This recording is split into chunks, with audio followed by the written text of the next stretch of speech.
Bapak dan Ibu, Saudara yang dikasihi oleh Tuhan, dan semua kita jemaat yang ada di rumah, serta yang ikut menyaksikan live streaming lewat Facebook Gereja Pentakosta Indonesia Sindang Metropolitan. Firman Tuhan buat kita pada pagi hari ini kita ambil dari Yohanes pasal yang keempat, ayatnya yang ke-10 sampai dengan 13. Demikian firman Tuhan.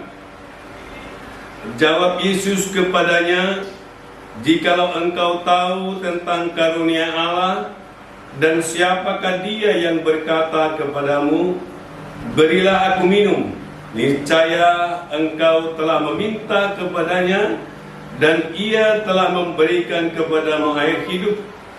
Kata perempuan itu kepadanya, "Tuhan, engkau tidak punya timba dan sumur ini amat dalam. Dari manakah engkau memperoleh air hidup itu? Adakah engkau lebih besar daripada bapa kami Yakub, yang memberi sumur ini kepada kami, dan yang telah minum sendiri dari dalamnya, ia serta anak-anaknya dan ternaknya?" Jawab Yesus kepadanya, "Barang siapa minum air ini, ia akan haus lagi. Tetapi barang siapa minum air yang akan kuberikan kepadanya, ia tidak akan haus untuk selama-lamanya. Sebaliknya, air yang akan kuberikan kepadanya akan menjadi mata air di dalam dirinya, yang terus-menerus memancar sampai kepada hidup yang kekal." Puji Tuhan. Bapak Ibu beserta saudara yang dikasihi oleh Tuhan, ini satu pertemuan seorang perempuan Samaria di sumur Yakub. Kira-kira pukul 12 siang, maka seorang perempuan Samaria di sumur Yakub pergi ke sumur untuk menimba air. Dan pada saat itu juga Yesus juga pergi ke sumur itu, dan di sanalah ada perjumpaan perempuan Samaria dengan Yesus. Terjadi dialog antara mereka. Yesus meminta air dari perempuan Samaria, dan perempuan Samaria ini, karena orang Samaria dengan orang Yahudi tidak akur pada saat itu, lalu perempuan Samaria ini menjawab kepada Yesus, "Engkau seorang Yahudi meminta air kepada saya, seorang perempuan Samaria."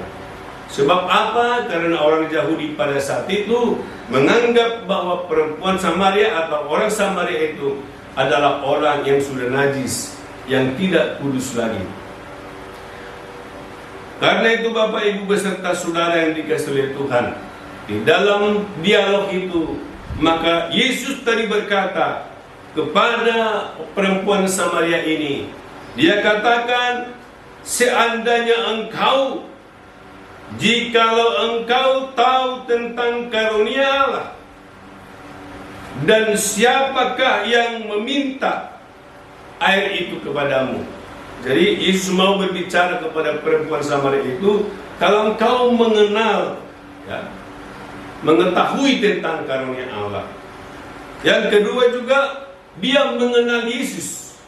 Maka katanya ada air hidup yang mengalir dari kehidupan perempuan Samaria itu. Jika sekiranya dia mengenal kasih karunia Allah dan juga mengenal Yesus, ada air hidup yang memancar dari dalam dirinya, dan di dalam dirinya menjadi ada mata air. Artinya bahwa kalau sumur Yakub itu adalah air yang secara natural atau secara dunia ini, kalau kita minum akan haus lagi, kita minum akan haus lagi. Nah, seperti itu berulang-ulang.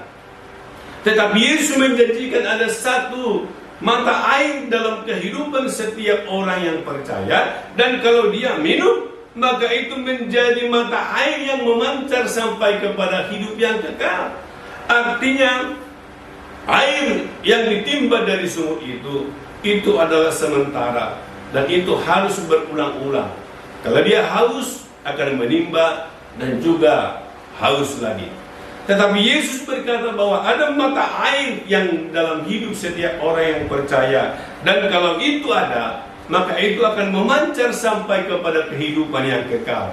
Artinya di dalam hidup orang percaya yang mengikut Yesus dan mengenal kasih karunia, maka di dalam dia ada air kehidupan. Puji Tuhan.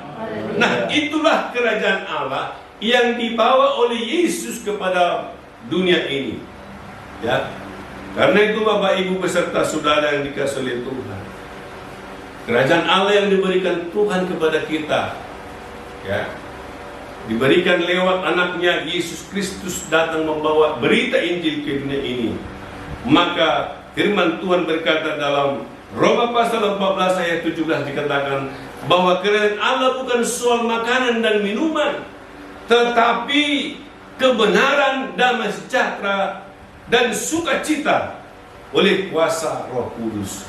Nah, karena itu Bapak Ibu beserta saudara yang dikasihi oleh Tuhan, jikalau ada kerajaan Allah ada dalam hidupmu, lewat pengenalan akan Yesus dan mengenal kasih karunia Allah dan menerima Yesus sebagai Tuhan dan Juru Selamatmu, maka di dalam kamu bertahta kerajaan itu, yaitu soal kebenaran, damai sejahtera dan sukacita oleh Roh Kudus. Nah, percakapan dengan perempuan Samaria ini Bapak Ibu beserta saudara yang dikasihi oleh Tuhan, dan perempuan Samaria ini toh ingin bahwa air itu akan ada dalam hidupnya, dan dikatakan biar dia tidak datang lagi ke sumur itu. Lalu Yesus berkata kepada perempuan Samaria, kalau begitu panggillah suamimu. Maka perempuan Samaria ini berkata, oh saya tidak punya suami. Lalu Yesus berkata kepada perempuan Samaria ini, benar katamu, dan sampai sekarang pun suamimu yang kamu bersama-sama dengan engkau itu tidak sah. Dan itu Yesus berkata itu sudah ke-6. Berarti istilah sekarang bahwa perempuan Samaria ini adalah perempuan yang tidak jelas perkawinannya. Istilah sekarang ini bisa disebut kumpul kebo kata orang-orang pasaran. Nah, coba saudara bayangkan bagaimana hati, bagaimana kehausan daripada perempuan Samaria ini tentang sukacita yang luar biasa dalam dirinya, sementara banyak persoalan hidupnya. Saya tidak tahu ada anaknya dari suami-suami yang tidak sah. Saya tidak tahu seperti apa pergumulannya. Tetapi perempuan Samaria ini datang kepada Yesus. Yesus berkata, jika engkau mengetahui tentang kasih karunia Allah dan mengenal siapa yang berbicara kepadamu. Lalu Bapak Ibu beserta saudara yang dikasihi oleh Tuhan, dan dalam cerita ini, karena Yesus membongkar kehidupan perempuan Samaria ini, lalu dia mulai mengakui, dia mengenal Yesus. Dia katakan bahwa ada Mesias nanti yang akan datang, itulah yang diajarkan kepada kami, kata perempuan Samaria. Lalu Yesus berkata, sayalah itu. Seperti itu terjemahan bebasnya saudara. Nah Bapak Ibu, jika perempuan Samaria ini mengenali kasih karunia Allah, setelah perempuan Samaria ini mengenal bagaimana kasih karunia Allah dan mengenal Yesus adalah Mesias yang ditunggu-tunggu oleh mereka, maka ada sukacita di dalam hidupnya. Maka adalah air kehidupan dalam hidupnya, maka ada mata air kehidupan dalam hidupnya, sehingga kalau sumur ini bisa kering, kalau sumur ini bisa kehabisan air, tetapi mata air kehidupan yang ada dalam hidupnya, firman Tuhan berkata itu akan memancar sampai kepada kehidupan yang kekal. Dan disitulah segala persoalan, masalah kehidupannya, masalah rumah tangga, masalah yang dihadapi, yang ada dalam perempuan Samaria ini, lepas semua, dibersihkan oleh kasih karunia Allah dan pengenalan akan Yesus.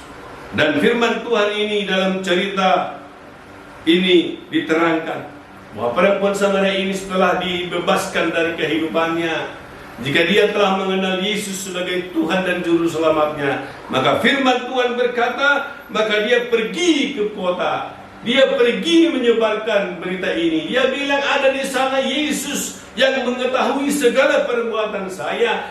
Saya mengenal ada sana Yesus yang menerangkan tentang air kehidupan. Ada sukacita yang melimpah dalam kehidupan saya. Setelah ada kebenaran dalam hidup saya seperti itu, mungkin dia berkata kepada teman-temannya, dan dulu saya tidak memiliki damai sejahtera, sekarang memiliki damai sejahtera. Dulu saya sukacita saya hanya sebentar saja. Kalau sekarang orang pergi ke night club, dia bisa di sana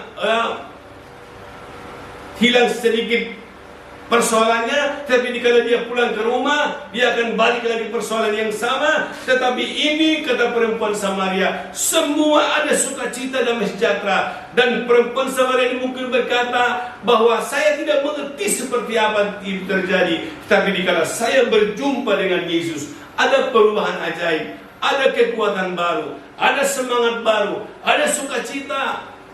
Dan firman Tuhan berkata, banyak orang berduyun-duyun datang kepada Yesus. Karena itu Bapak Ibu beserta saudara yang dikasihi oleh Tuhan, sehingga firman Tuhan berkata pada saat itu, ya, ayat 41 dikatakan, atau kita mulai dari 39, dan banyak orang Samaria dari kota itu telah menjadi percaya kepadanya karena perkataan perempuan itu yang bersaksi. Ia mengatakan kepadaku segala sesuatu yang telah kuperbuat. Ketika orang-orang Samaria itu sampai kepada Yesus, mereka meminta kepadanya supaya ia tinggal pada mereka, dan ia pun tinggal di situ 2 hari lamanya. Ayat 41, dan lebih banyak lagi orang yang menjadi percaya kepada perkataannya, dan mereka berkata kepada perempuan itu, kami percaya, tapi bukan lagi karena apa yang kau katakan, sebab kami sendiri telah mendengar dia, dan kami tahu bahwa dia benar-benar juru selamat dunia. Puji Tuhan. Nah, inilah perjumpaan orang-orang percaya. Banyak orang menjadi pengikut Kristus. Banyak orang mengatakan bahwa dia menjadi orang Kristen, tetapi belum pernah berjumpa dengan Yesus. Belum pernah mengalami seperti apa yang dialami oleh perempuan Samaria ini. Ada sedikit masalah, ya, ada sedikit beban, dia sudah mulai khawatir tentang kehidupannya. Artinya perjumpaan dengan Yesus inilah yang perlu bagi kita sekarang. Dalam masa-masa sulit, dalam masa-masa persoalan yang ada, perjumpaanmu dengan Yesuslah yang memberikan kamu ada kebenaran, ada damai sejahtera, ada sukacita oleh kuasa Roh Kudus. Semua kita yang mendengarkan firman Tuhan ini, coba kita periksa hidup kita sebelum saudara ada perjumpaan pribadi dengan Yesus. Kalau sukacita yang ada di dunia ini adalah sementara, tetapi sukacita, ya, tadi kan sukacita itu bisa dilambangkan dengan sumur. Kalau sumur itu akan berulang, ya, dan sumur itu sebenarnya itu cukup untuk kita. Tetapi sukacita dari Tuhan, ya, kerajaan Allah yaitu kebenaran, sukacita dan kuasa Roh Kudus itu, jika itu menjadi milikmu karena perjumpaanmu dengan Yesus, maka saudara akan menjadi sungai. Kalau sungai itu akan mengalir, sukacita itu bukan hanya untuk saudara saja. Maka sukacita yang saudara miliki jika saudara berjumpa dengan Tuhan, berjumpa dengan Yesus, mengenal Yesus dan siapa dia dalam kehidupanmu, maka saudara menjadi saluran sukacita. Puji Tuhan. Haleluya. Saudara menjadi berkat bagi orang lain. Saudara menjadi bisa meneguhkan orang lain. Dalam situasi sulit sekarang ini, justru saya berkata kepada orang lain, jangan khawatir, ada Yesus yang memelihara kita. Ada sukacita yang melampaui segala akal dan pemikiran ada dalam hidup kita. Dan katakan kepada orang lain, terimalah itu. Kita percaya bagi saudara yang telah mendengarkan firman Tuhan ini, menjadi firman yang hidup, mengalir dari hidupmu, bisa membawa sukacita dan sejahtera kepada keluargamu, kepada anak-anakmu, kepada tetanggamu, kepada sekelilingnya. Karena sukacita yang ada dalam hidupmu itu bersumber dari Tuhan, yang tidak dibatasi oleh persoalan apapun. Walaupun saudara ada masalah, ada persoalan, tapi sukacita itu akan memampukan saudara. Sama seperti perempuan Samaria, seorang pelacur ini bisa mempunyai sukacita dan luar biasa dan menjadi penginjil yang besar. banyak orang yang bertobat dibawa kepada Yesus karena ada mengalir aliran air hidup dari dalam dirinya, memancar sampai kepada kehidupan yang kekal, memancar kepada sekelilingnya, membawa orang kepada Kristus, membawa orang kepada keselamatan. Dan itulah firman bagi kita pada hari ini. Kiranya firman ini menjadi bagian dari hidupmu, menjadi bagian dari hidupku, sehingga kita menjadi surat Kristus mengalir ke samping, mengalir kepada kemana-mana, sehingga membawa kehidupan. Firman Tuhan berkata, kemana saja air itu mengalir, maka di situ ada kehidupan. Puji Tuhan. Mari kita berdoa.